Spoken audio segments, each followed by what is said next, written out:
ಬನ್ನಿ, ಇವತ್ತು ನಾನು ನಿಮಗೆ ಒಂದು ಒಳ್ಳೆ ಬ್ರೇಕ್ಫಾಸ್ಟ್ ರೆಸಿಪಿ ತೋರಿಸ್ತಾ ಇದ್ದೀನಿ. ಇದು ಹೆಸರೇನು ಅಂದರೆ ಮಲ್ಲಿ ಅವಲ್.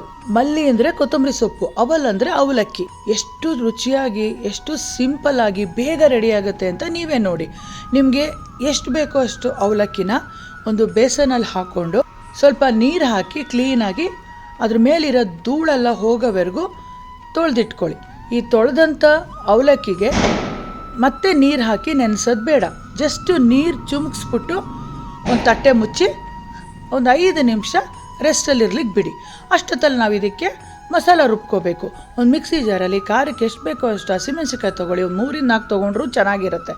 ಕೈ ಮುಷ್ಟಿ ಫುಲ್ಲು ಕೊತ್ತಂಬರಿ ಸೊಪ್ಪು ತೊಗೊಂಡು ಒಂದು ಅರ್ಧ ಇಂಚು ಶುಂಠಿನ ಹೆಚ್ಚಿಬಿಟ್ಟು ಹಾಕಿ ಪೇಸ್ಟ್ ಮಾಡಿಟ್ಕೊಳ್ಳಿ. ನೀರು ಸೇರಿಸದೆ ಪೇಸ್ಟ್ ಮಾಡ್ಕೋಬೇಕು.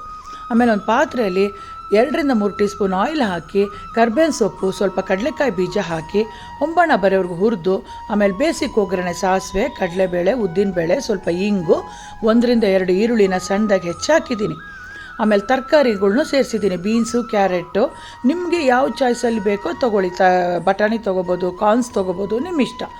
ಉಪ್ಪು ಸೇರಿಸ್ಬಿಟ್ಟು ಒಂದು ಸ್ವಲ್ಪ ಬಾಡಿಸಿ, ಆಮೇಲೆ ಪೇಸ್ಟನ್ನು ಸೇರಿಸಿ ಸ್ವಲ್ಪ ತರಕಾರಿನೂ ಮೆತ್ತಗಾಗಬೇಕು, ಈ ಪೇಸ್ಟು ಸ್ವಲ್ಪ ಹಸಿ ವಾಸನೆ ಹೋಗಬೇಕು. ಅಲ್ಲಿವರೆಗೂ ಫ್ರೈ ಮಾಡಿಬಿಟ್ಟು ನೆನೆಸಿದಂಥ ಅವಲಕ್ಕಿನ ಸೇರಿಸ್ಬಿಟ್ಟು ಫೈನಾಗಿ ಒಂದು ಮಿಕ್ಸ್ ಮಾಡಿದ್ರೆ ಆಲ್ಮೋಸ್ಟ್ 3/4 ಭಾಗ ಟಿಫನ್ ರೆಡಿ. ಈಗ ಅರ್ಧ ಹೋಳಷ್ಟು ನಿಂಬೆಹಣ್ಣು ರಸ ಲಾಸ್ಟಲ್ಲಿ ಹಾಕಿ ಚೆನ್ನಾಗಿ ಮಿಕ್ಸ್ ಮಾಡಿ, ಇವಾಗ ಸ್ವಲ್ಪ ಡ್ರೈ ಅನ್ನಿಸ್ತಾ ಇದೆ, ಅದಕ್ಕೋಸ್ಕರ ಸ್ವಲ್ಪ ನೀರು ಚುಮುಕಿಸ್ಬಿಟ್ಟು ಒಂದು 5 ನಿಮಿಷ ಮುಚ್ಚಿಟ್ಬಿಡಿ. ನೀರು ಚುಮುಕಿಸ್ಬಿಟ್ಟು 5 ನಿಮಿಷ ಮುಚ್ಚಿಟ್ಬಿಟ್ರೆ ನಿಮಗೆ ಎಕ್ಸಲೆಂಟ್ ಬ್ರೇಕ್ಫಾಸ್ಟು ಬೆಳಗ್ಗೆಗೆ ರೆಡಿ ಆಗುತ್ತೆ.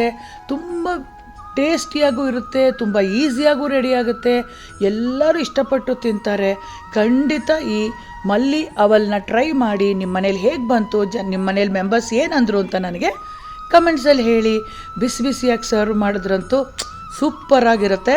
ಓಕೆ ಫ್ರೆಂಡ್ಸ್, ಈ ಥರ ಡಿಫ್ರೆಂಟ್ ಆದ ರೆಸಿಪಿಗೆ ನನ್ನ ಚಾನಲ್ನ ದಯವಿಟ್ಟು ಫಾಲೋ ಮಾಡ್ಕೊಂಡು ನೋಡಿ. ವೀಣಾ ಲಕ್ಷ್ಮೀನಾರಾಯಣ್ ಪೇಜನ್ನು ಯೂಟ್ಯೂಬಲ್ಲಿ ನೋಡ್ತಾ ಇದ್ದರೆ ಸಬ್ಸ್ಕ್ರೈಬ್ ಮಾಡ್ಕೊಳ್ಳಿ. ಇನ್ಸ್ಟಾಗ್ರಾಮಲ್ಲಿ, ಫೇಸ್ಬುಕ್ಕಲ್ಲಿ ನೋಡ್ತಿದ್ರೆ ಫಾಲೋ ಮಾಡ್ಕೊಳ್ಳಿ. ಬಾಯ್.